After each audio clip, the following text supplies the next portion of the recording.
Eh, yo creo que ya han visto por ahí esta imagen que se llama homúnculo, el homúnculo motor y el homúnculo sensitivo. Sí, es como una manera muy gráfica, manera de dibujo, en la que ponen el cuerpo humano en ciertas áreas del cerebro que se encargan de esas justo las funciones o del motoras o sensitivas. Por ejemplo, estamos viendo aquí, por ejemplo, en el homúnculo motor, ajá, que el cuerpo humano está como deforme, como que hacen más grande la cabeza, los labios, la lengua y la mano. Uh-huh. Y en cambio, en el homúnculo sensitivo tenemos aquí una cara bastante grande con unos labios muy prominentes, la mano nuevamente grande, pero lo que más resalta de la mano es el dedo, los dedos, ¿sí? Las yemas de los dedos. Entonces, esa deformación que se hizo a propósito al representar gráficamente el cuerpo humano en el homúnculo es porque se están destinando mayor territorio neuronal para que podamos discriminar puntos con mayor precisión en esas partes del cuerpo. ¿Ok? Entonces, el lóbulo parietal tiene por excelencia pues mayores fibras sensitivas y lo representa muy bien el homúnculo eh, sensitivo. A ver, en este caso, ¿cuál de los dos sería el sensitivo? Uh-huh.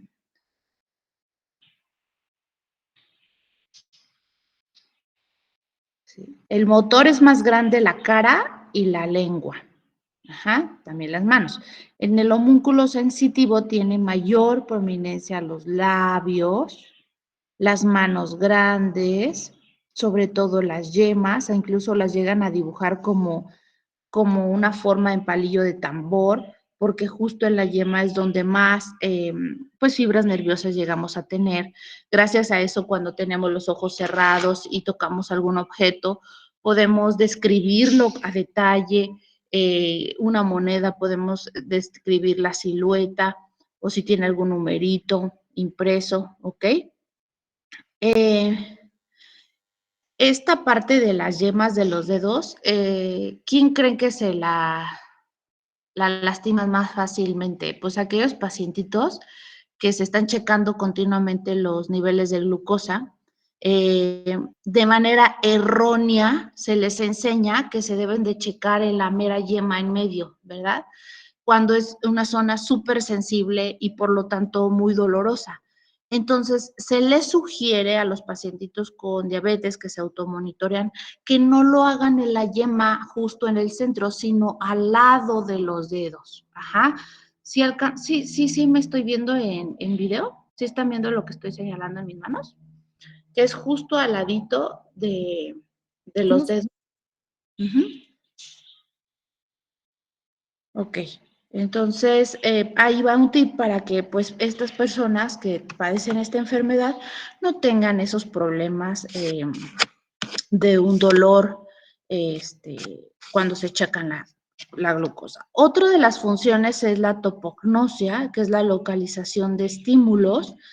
Gracias a esta función es que podemos sentir si un mosco nos está picando la espalda, no lo podemos ver, no lo podemos incluso tocar con nuestras manos, pero lo podemos sentir y es gracias a ese lóbulo parietal. Cuando una persona tiene un daño en el lóbulo parietal es incapaz también de reconocer una parte de su cuerpo como propia. A eso le llamamos asomatognosia. Y cuando el paciente sí la reconoce como propia de su cuerpo, es somatognosia. Otra de las funciones es la gnosia táctil, que gracias a esta función, al cerrar los ojos o estar en completa oscuridad, reconocemos gracias al tacto, reconocemos el objeto que estamos tocando, ¿sí? Otra de las funciones es el lenguaje. Ajá, estamos hablando del lenguaje de la gramática, la sintaxis, la semántica, y eso nos lo da nuestro lóbulo parietal dominante. Gracias a esa función es que pues, tenemos grandes escritores y pues ahí es donde está básicamente eh, trabajando o haciendo esa función principal el lóbulo parietal. Otra de las funciones es el cálculo. Recuerdan que el día de ayer hablamos ahí de alguna patología en la que si se dañaba el lóbulo parietal, el paciente tenía algo llamado acalculia. Entonces, esa función la tenemos en el lóbulo parietal. Otra de las funciones es la discriminación de puntos. Yo creo que eso ya lo han escuchado, pero la manera eh, pues correcta o la definición, es decir, si se hacen muy cercanos el estímulo de picar eh, con un alfiler de manera muy cercana a dos puntos, a veces pues la persona lo registra como un solo punto en el que están tocando. Empiezan a distinguir que son dos puntos cuando se va separando la distancia entre estos dos. Por eso, dependiendo de la zona que estén explorando, es la distancia en la que tienes que tomar en cuenta, en la que ya se empiezan a discriminar los dos puntos. Por ejemplo, en esta zona de la mano tenar, tiene que haber una distancia de 5 milímetros para que podamos distinguir que estamos tocando en dos puntos. Conforme nos vamos alejando en zonas más distales, por ejemplo, en el antebrazo, tiene que haber una Que me distancia tiene de que aceptar para entrar.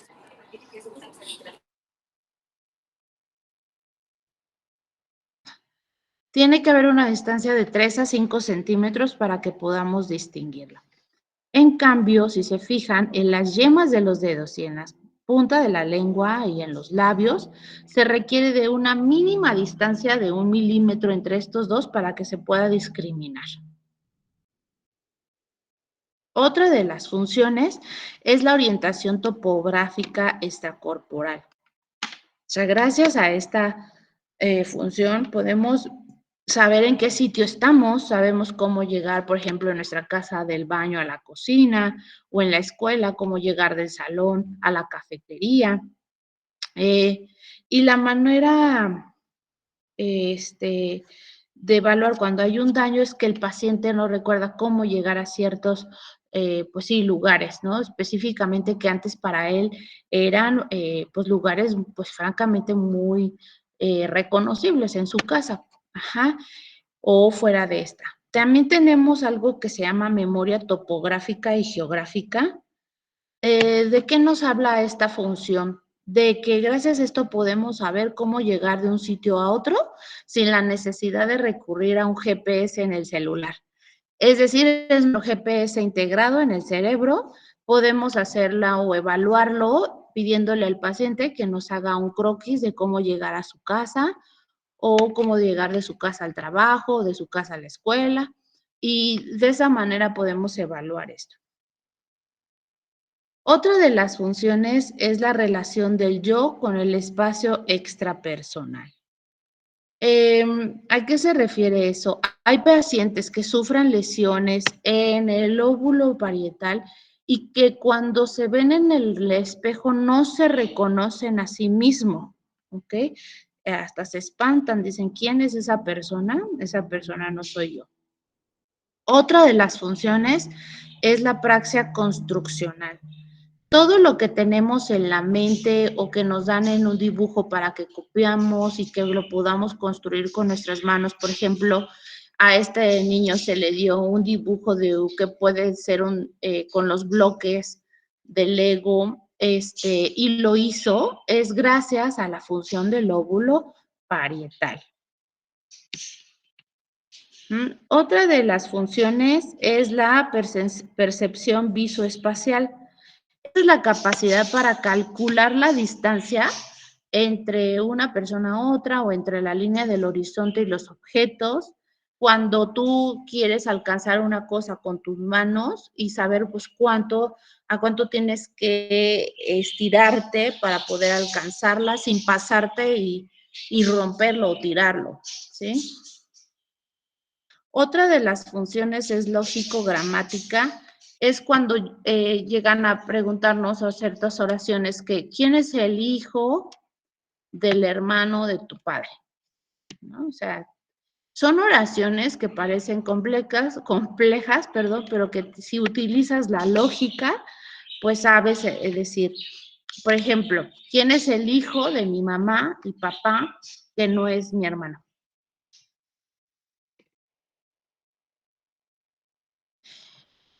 La interpretación de un símbolo. Si yo les digo esto es una cruz, ¿no? Si te digo esta señal es del alto, no sigas, no avances. Si hago esta señal es de que me estoy persinando. O sea, son cosas que también tienen que ver con nuestras costumbres y con nuestros, pues sí, en la sociedad, los símbolos que manejamos en la sociedad. Ajá. Entonces, ya entrando a la propedéutica de cómo vamos a aplicar esas funciones, signos y síntomas en un paciente, tenemos que, entonces, si se daña la función sensitiva, entonces el paciente nos va a referir síntomas, que nosotros los llamamos subjetivos, porque no hay manera de corroborarlos si es verdad o no, no hay manera de medirlos. Por ejemplo, el paciente el que está presentando parestesias, la refiere él como, es que tengo una sensación de hormigueo, de que me caminan animalitos, de como una sensación eléctrica o como de adormecimiento en la piel o en esta parte del cuerpo. Bueno, a eso les llamamos parestesias. ¿Cuándo sí son objetivas? Cuando lo podemos medir, ¿verdad? Entonces, una de esas alteraciones sería, por ejemplo, la hemianestesia, que es la ausencia de la sensibilidad superficial, profunda o mixta. Aquí, ¿cómo lo podemos evaluar? Puede ser desde simple pasando algún objeto, romo, suavecito sobre la zona de lesionada y ir viendo cuál es la zona donde ya no percibe la sensibilidad del paciente y de ahí pues hasta generar a lo mejor un estímulo doloroso profundo y ver si lo llega a sentir o percibir o no. Otro de los síndromes parietales es alteraciones visuales. Dentro de la vía visual del lóbulo occipital, ¿ya vieron la anatomía del lóbulo occipital? ¿Ya vieron vía visual? No, doctora. Bueno, entonces, yo antes daba ese tema, no sé si ahorita me lo pusieron a mí, pero vamos a ver que hay una parte en la vía visual, ajá, que empieza pues con la retina y luego pasa por el quiasma óptico, las cintillas, hasta llegar hasta la zona occipital. Entonces, hay una parte que pasa por la lóbulo parietal y cuando llega a dañarse esa vía visual en ese sitio, se pueden manifestar como una hemianopsia homónima lateral, o sea, que dejan de ver los campos laterales de la vía visual, o como cuadrantanopsias, que solo dejan de percibir la visión de un cuadrante de la vía visual.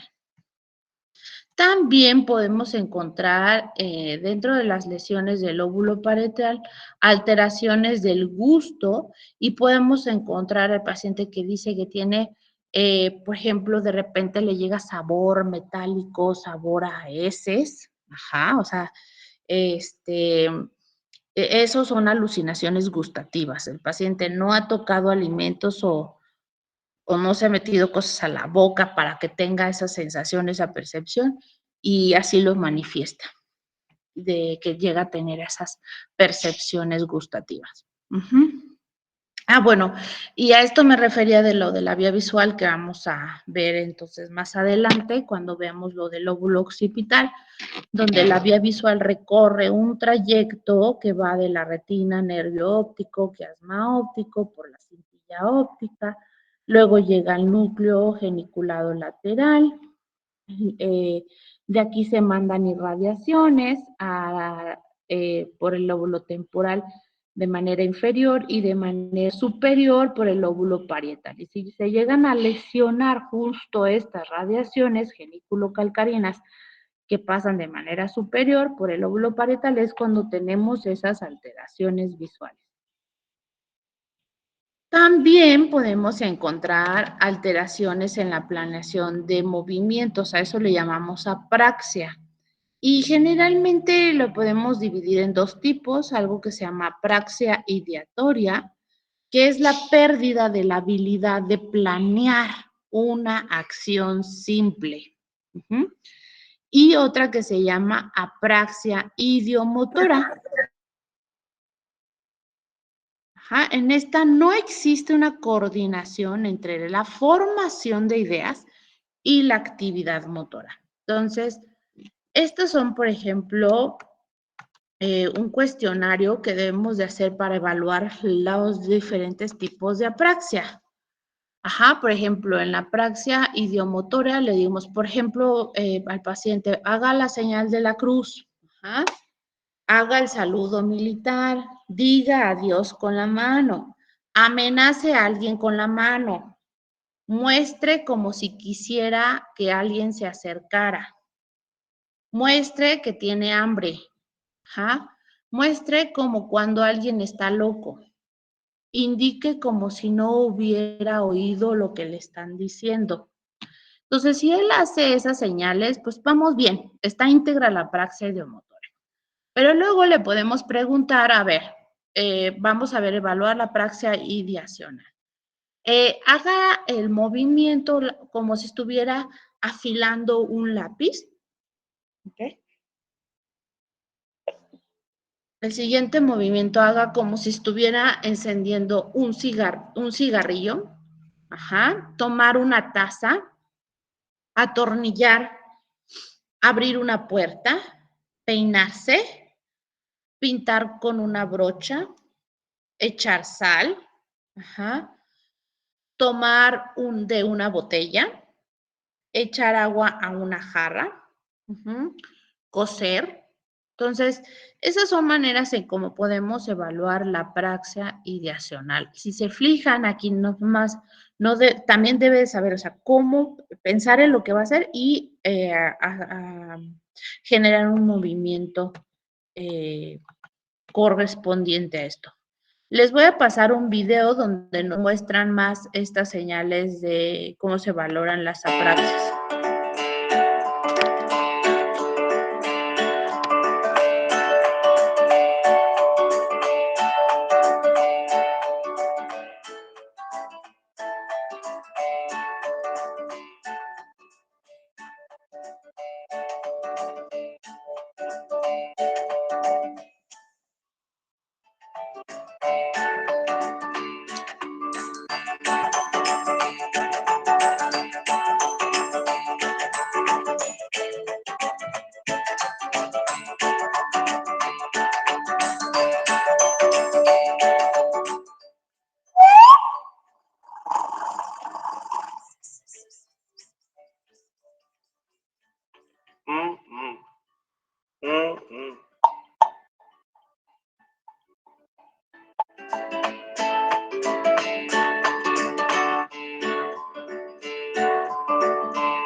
Muy bien. Entonces, fíjense, todo eso que se mostró en el video, pues básicamente es una exploración muy completa de la evaluación de las praxias, ¿ok?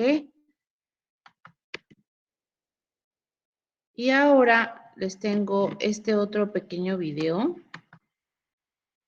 Sí. Em, Sí. I want you to use your right hand and to show me. Es de una paciente que tiene una lesión en el lóbulo parietal y que le están evaluando, ¿sí? Y le piden que haga, pues básicamente vamos a evaluar lo de las praxias. How to pretend you're blowing out a match. Okay. Y ahorita le dice, pretende que sostienes un cerillo y que lo vas a soplar ese cerillo. Okay. How about if you wanted to peel a potato and you're holding the knife with your right hand? It's not difficult. I just wonder. Dice, con tu mano derecha pretende que vas a picar una papa, y ella así como que se confunde, como que trata de hacerlo. Because you're left. Yeah, Yep. right. I'm just making you do it with your right. No, it's mean. Cruel. Yes. Don't mean to be. How about brushing your teeth? Show me how you hold Bueno, sí pudo hacer el de cepillarse los dientes. a hammer to hammer a nail. How about dialing the telephone? Okay. Writing with a pen. Bueno, marcar por un teléfono, pero pues antes eran esos teléfonos a los que les dabas la vuelta completa en un disquito. No sé si lo llegaron a ver, este video ya es viejito, entonces pues también lo hizo bien la señora.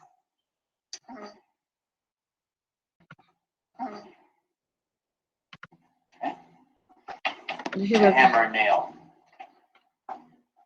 How about dialing the telephone? Okay. Writing with a pen. All right. Le pide que escriba con una pluma y como que ahí se confunde y no sabe hacerlo. How about if you wanted to use a key to open a door? What would that look like? Try. You can just do it here a little bit so I can see. So you're Le está pidiendo que simule que con una llave abra una puerta y fíjense como que vuelve a repetir lo mismo de la vez pasada. unlocking a door with a key. I'm not sure exactly. Okay. Okay. Try it over. Y es honesta, dice, la verdad no sé hacerlo exactamente. Ay. Bueno, y entonces así se sigue, ¿no? El video con una persona que pues sí tiene la alteración en el lóbulo parietal, pues cómo podemos encontrar la exploración.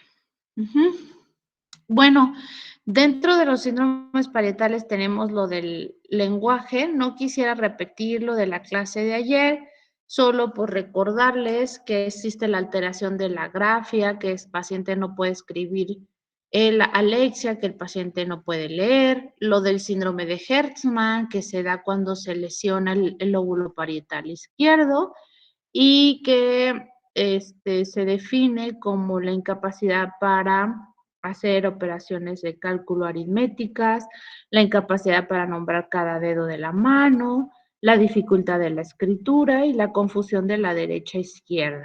Pero también tenemos cuando se altera el lóbulo parietal derecho, que es la negligencia contralateral, que es la falta de atención o de respuesta a los objetos o personas o estímulos proveniendo del lado contralateral de la lesión.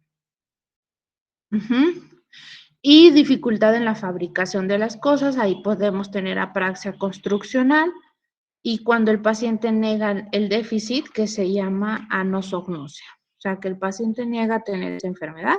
Y estos videitos ya los vimos. Básicamente el dibujo que le piden que copie, en donde básicamente ignora todo el lado izquierdo de los dibujos y solo copia el lado derecho. También ese video ya lo vimos ayer, donde le dicen que dibuje un reloj y solo se carga todos los números hacia el lado derecho.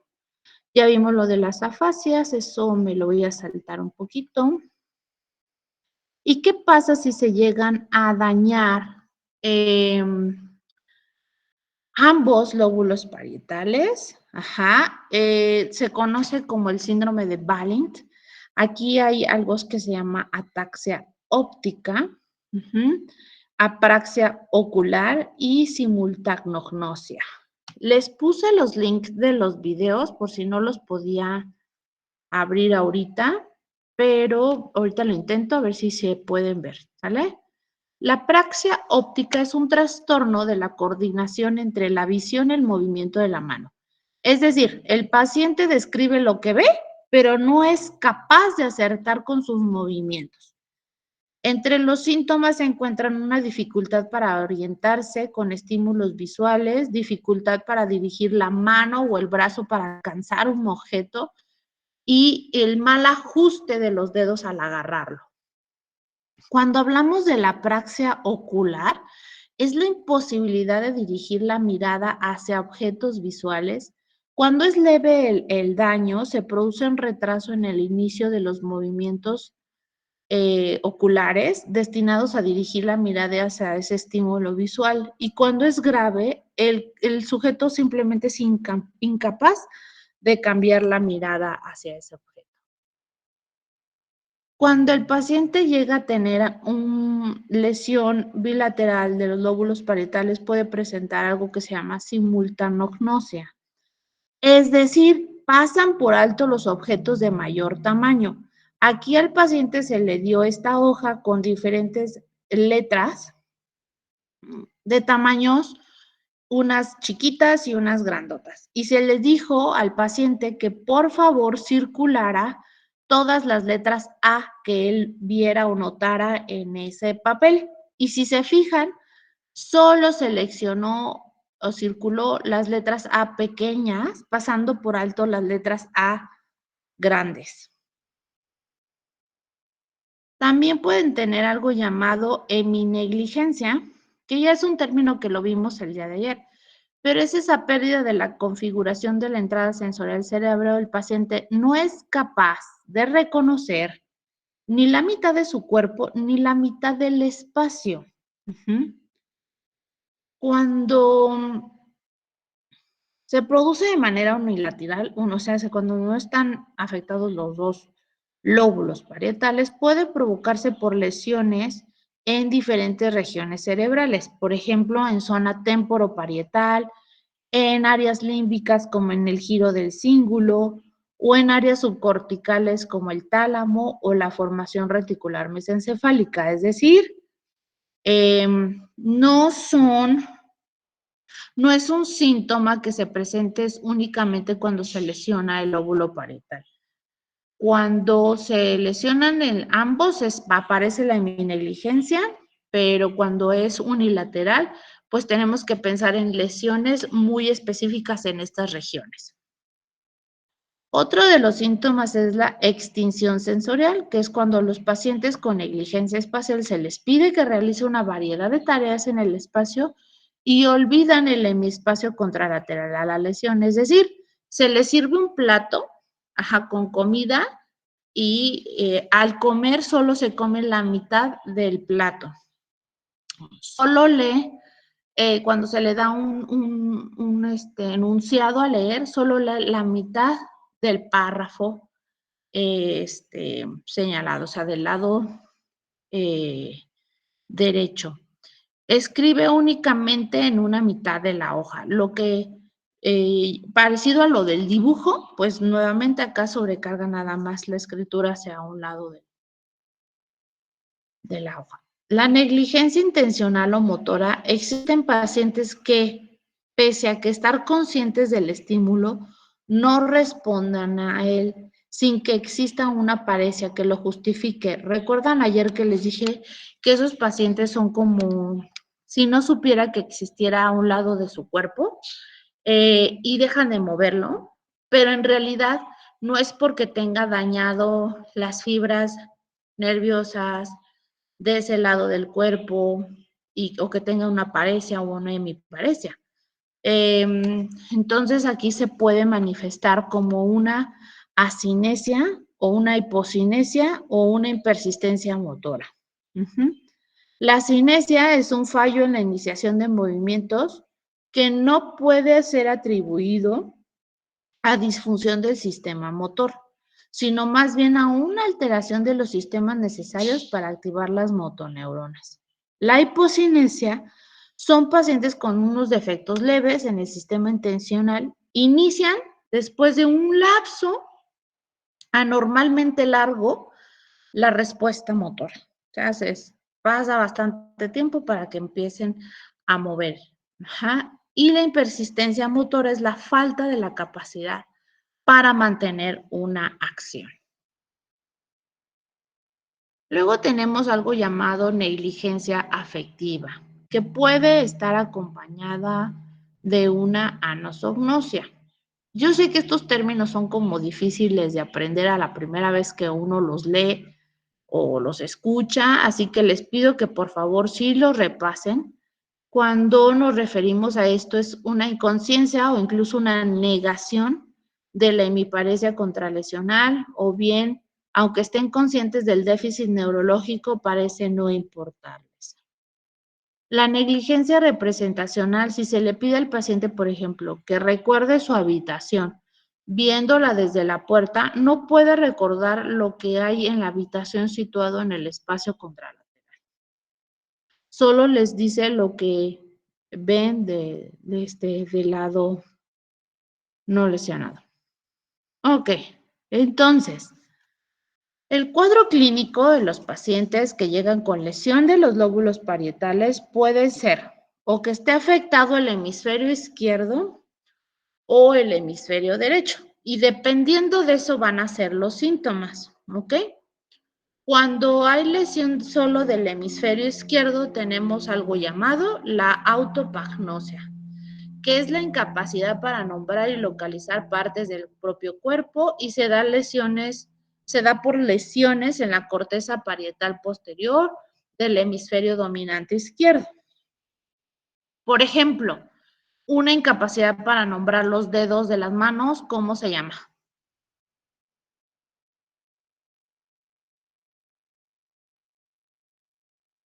Lo vimos ayer. Anomia digital, ¿ok? Bueno, cuando se lesiona el hemisferio derecho, pues podemos encontrar la negligencia contralateral, la nosognosia, la anosodiaforia o la hemiasomatognosia. ¿Okay? Ya hablamos de los conceptos de las negligencias y de la nosognosia. Y en cambio existen otras alteraciones que podemos encontrar que ya son más raras, como por ejemplo la simbolia del dolor, es decir, reacciones anormales frente al dolor. Se considera una desconexión entre el sistema límbico y el sistema sensorial. Es decir, acciones que podrías hacerle antes a un paciente como un apretón de manos y que no generaba dolor y que ahora para él le resulta muy doloroso.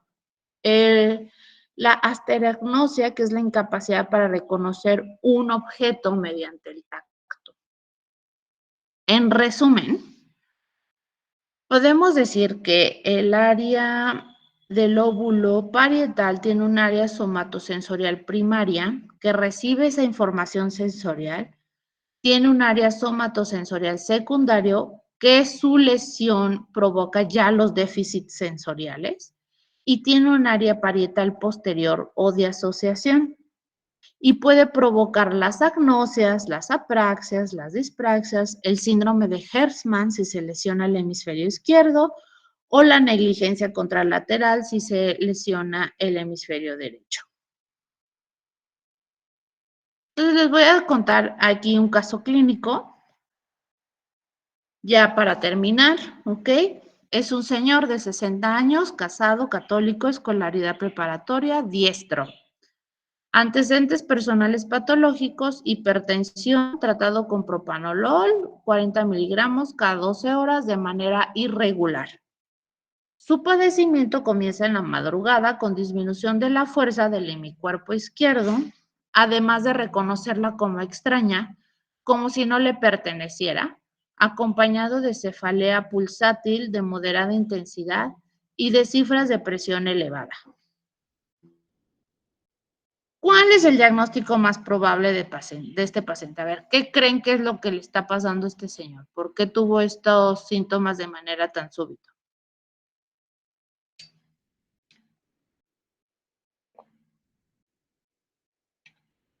Ayer hablamos de las causas que nos pueden generar lesiones y que dependen en lesiones en el sistema nervioso central y que dependiendo del tiempo de evolución es el probable origen. Entonces, lo más probable en este paciente es que haya tenido un evento cerebrovascular, ¿verdad? Ya sea de tipo isquémico o hemorrágico, pero generalmente cuando es por presión alta es hemorrágico. ¿Cuáles son los factores de riesgo que tiene este paciente? La edad era uno de ellos, la hipertensión, ¿ok? ¿Cuál es el término adecuado para la frase reconocía la mitad de su cuerpo como extraña, como si no le perteneciera? ¿A qué término nos estamos refiriendo? ¿A una heminegligencia? Así es. Entonces, si vemos la resonancia magnética del paciente, vemos que efectivamente tuvo un evento cerebrovascular y que afecta la zona, perdón, del lóbulo parietal derecho. Entonces, a este mismo paciente se le pide que haga un dibujo y se vio que en el dibujo no dibujó la parte izquierda. Por ejemplo, aquí se le hizo una flor y solo dibujó la parte derecha de la flor. Aquí se le hicieron 3 como personas tomadas de la mano y solo dibujó 2 del lado derecho. Aquí se le dibujó una casita y solo dibujó como el lado derecho de la casita, ignorando el lado izquierdo de todos los dibujos. A eso también le llamamos heminegligencia. Luego se le pidió que de toda la hoja seleccionara o circulara las letras A. Y él nada más seleccionó, circuló las que estaban del lado derecho, ignoró las del lado izquierdo. Dentro de la exploración neurológica, reconoció a las personas por su voz, pero no por su rostro. ¿Cómo le llamamos a ese padecimiento?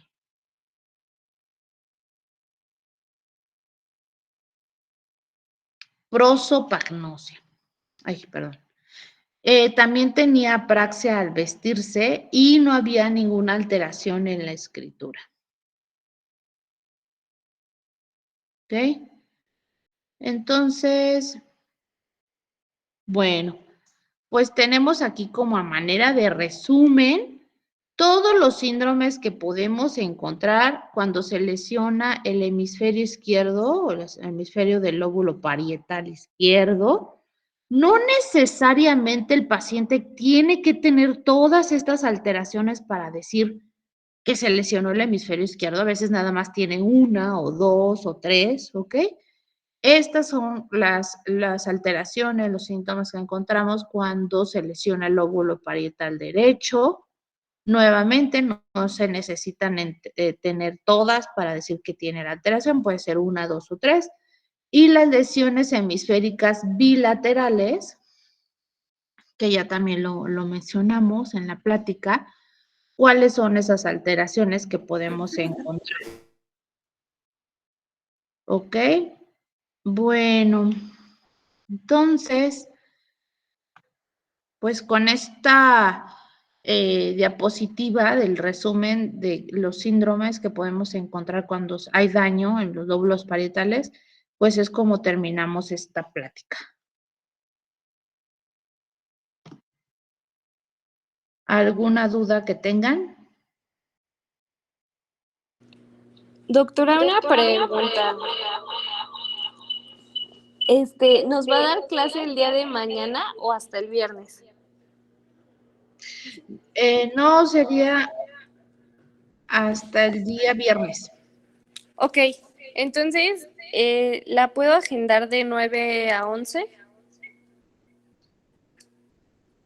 Sí, está bien. ¿Y sería presencial o en línea, doctora? En línea. Ok, gracias. No de qué. Nos vemos. Hasta luego. Gracias. Bye, doctora.